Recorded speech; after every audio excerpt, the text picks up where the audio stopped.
Olinda há 34 anos, né? Eu sou paraibano, mas moro aqui. E assim, Olinda para mim é o resumo do que eu sou enquanto identidade brasileira, nordestina, e fiz história, arqueologia. Eu trabalho com arqueologia, mas a arqueologia pré-histórica, eu gosto mais na universidade, né, federal.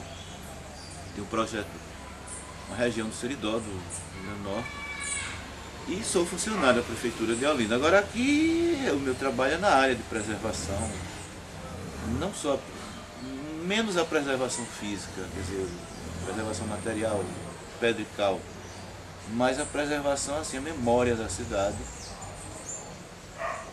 E uma das coisas assim que sempre eu tive uma preocupação é que é impressionante, mas aqui as pessoas falam Olinda, tal, mas ninguém sabe o que foi Olinda, não viu Olinda, porque Olinda, Portugal se lançou ao mar na época das descobertas. Não foi por mera curiosidade, não foi por. É porque era uma necessidade de expansão do Ocidente naquela época. E quer dizer, a América foi descoberta. Quando a América foi descoberta por Colombo, já era uma coisa, já era um intento de Portugal, era mais ou menos um segredo de Estado que foi furado, essa coisa toda, tanto é que 2 anos depois do descobrimento da América teve o Tratado de Tordesilhas, né? Quando Cabral chegou aqui já fazia 6 anos que sabia que isso aqui existia. Quando chega aqui, o que é que tem? Um continente cheio de floresta, de índios, de bichos, de insetos. Quer dizer, era um luxuriante paraíso tropical. E eles tinham que construir aqui um pedaço do Ocidente.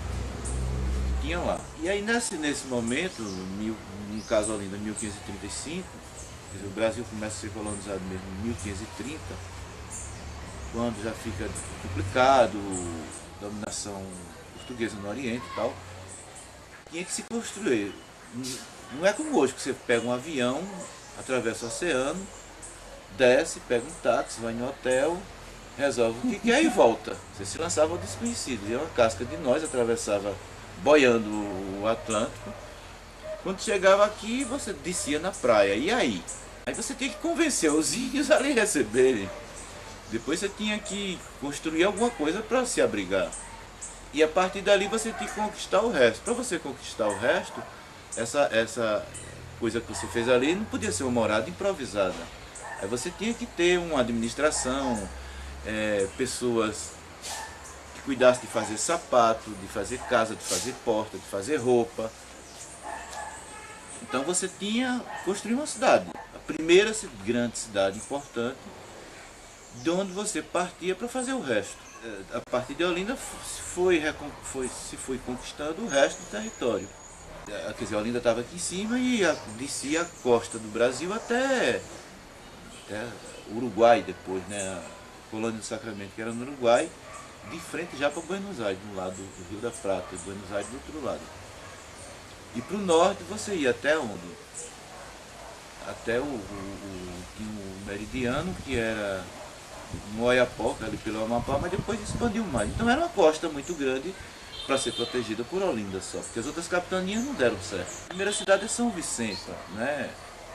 Teve outras também, mas nenhuma teve a importância de Olinda, por conta de que aqui estava Duarte Coelho, que era um cara, um homem da Renascença, um conquistador, e que levou a sério essa empreitada de vir construir uma outra parte do Ocidente aqui. Duas capitanias que deram certo foram Pernambuco e São Vicente, que é São Paulo. Mas isso é uma besteira, São Vicente. São Paulo veio dar certo no século XIX. Até então São Paulo só produzia psicopatas bandeirantes que saía matando negro, índio. E depois da Bahia, depois de Pernambuco e Bahia, a terceira era a Paraíba. Tanto é que também tem uma cidade barroca que ninguém nem presta atenção, mas essa mesma marca que tem em Salvador, que tem em Pernambuco, tem João Pessoa em menor escala, porque a cidade em 1535 é construída Olinda, mas se vê logo. E Olinda era uma parte também, era como se fosse uma parte da corte portuguesa aqui, do Estado, era o Estado português aqui, era o aparato estatal português aqui. Logo de início se vê que Olinda não vai dar conta dessa costa inteira. Ela funcionava como se fosse a capital, tanto é que era chamada a cidade cabeça do Brasil. se elocubra que tem que ter uma capital mais abaixo. Então, Salvador nasce de uma elucubração do governo, da corte, do Estado português, que era Lisboa, Olinda. Não, tem que ter uma cidade mais abaixo. E Salvador é construída já para ser a primeira capital, a capital mesmo, em 1549. Quer dizer, quando isso aqui, já, a cidade de Olinda já estava estabelecida. Você tinha aqui que produzir para sustentar isso uma coisa que fosse importante para o mundo, para a economia do mundo, que era, no caso, no momento, era o açúcar, que tinha importância na época, como mais ou menos o petróleo tem hoje. E o do porto de Olinda, que é hoje a cidade do Recife, era um dos portos mais importantes do mundo. Olinda era uma das cidades mais ricas do mundo, porque daqui saía o grosso do açúcar, da Bahia também. O açúcar que era produzido na Paraíba vinha, escoava por aqui. Era o elemento que movia a economia, né, básica. Os grandes fidalgos vinham para cá. E também o governo português não ia fazer essa concessão a um pé rapado qualquer. Né? Tinha que ser alguém que já tivesse experiência de luta, de guerra, ou tivesse... E no caso eles vinham para cá, tinham que tomar dele emprestado, que era uma coisa terceirizada. Era o início do capital, do capitalismo. E os holandeses financiavam o tráfico de escravos, financiavam a instalação dos engenhos, financiavam as empreitadas, a caravela, essa coisa toda, e compravam o açúcar. O açúcar bruto era refinado lá. O açúcar era refinado na Europa a partir de lá, distribuído a partir de lá. Isso funcionou mais ou menos até...